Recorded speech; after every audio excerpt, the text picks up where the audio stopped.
Vyksta pasiruošiamieji darbai, keliamos būrės. Ir įvyko šiokia korekcija. Dėl šalčio vaikų čempionatas neįvyks, o toliau vyks pasaulio čempionatas. Ir Lietuvą atstovaus Antanas, vienintelis buriuotojas. Na ir palinkėkime jam sėkmės.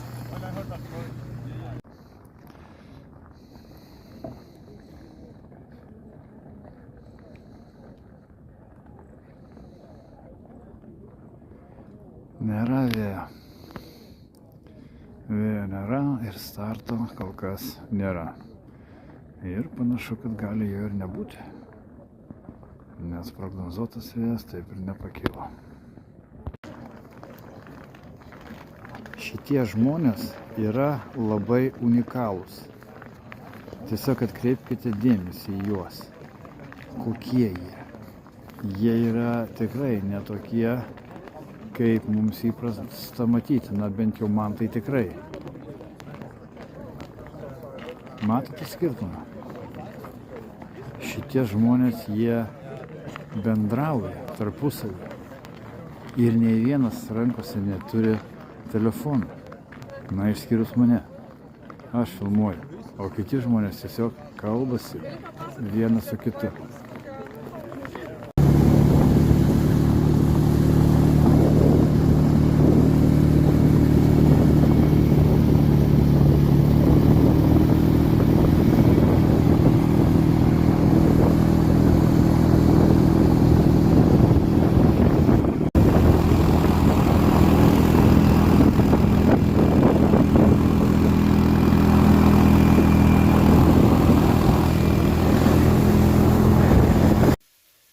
Tai va, šiaip sau tokia dienelė buvo, varžybos neįvyko, nei vaikų, nei suaugusių. Buvo per šalta vaikam,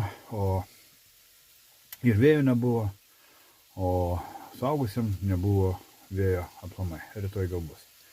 Tai tiesiog visą dieną pralaukėm ant to ledo, iš tikrųjų tas laukimas nuvargino ir kada atėjo laikas važiuoti viešbutį, wow, tai buvo faina, labai džiaugiausi. Rausamas buvo jau ir kūpras kodėjo nuo to nieko neveikimo ir atvarau šitą viešbutį. O viešbutis, bliamba, iš tikrųjų, va tokio aš dar esu nematęs.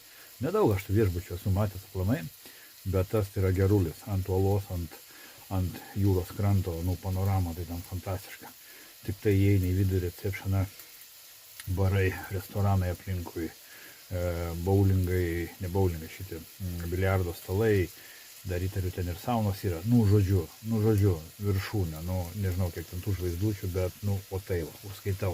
Blemba, galvoju, kaip aš atsidusiu, galvoju, einu staigiai į kambarį, nusiprausiu, persirengsiu ir varysiu į barą, įkalti kokią porą trejetą alaus bokalų. Įeinu į kambarį ir pirmas garsas knarkia kažkas. Įeinu, ir toksai kambariukas, 4 ant 4. Viduryje stovi dvigulė lova, bet tokia mažytė, ir ant jos guli nuogas vyras. Nuogas, su trusikais.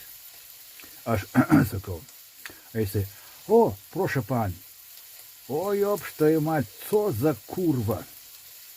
Kurva, tarp kitko, ne keiksmažodis, kurva, tai yra švediškai yra posūkis.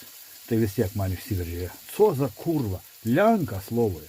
Tai maža to, kad vyras, tai dar ir lenkiškas vyras. Su lenkišku vyru, aplamai su vyru, aš vienoj lovai kažkaip tai nelinkęs gulėti, ne tai, kad jau lovai, aš jau kambaryje vienam negaliu su vyru vienam būti, o čia dar reikėtų ir lovą dalintis. Tai ne, aš kažkaip tai apsisukau ir grįžau į savo kemperiuką. Dabar va kepu mėsytę ir svajoju apie rytdieną. O gal rytoj ir sugrįšiu šitą, nes kaip išaiškėjo, skambino man komandos nariai, sako, ten kažkokiu tai būdu pertvarą per vidurį kažkaip tai nusileidžia, pasidaro. Bet dabar jau tinka, galbūt rytoj. Tai va, tai tokios tokelės. Iki susitikimo rytoj.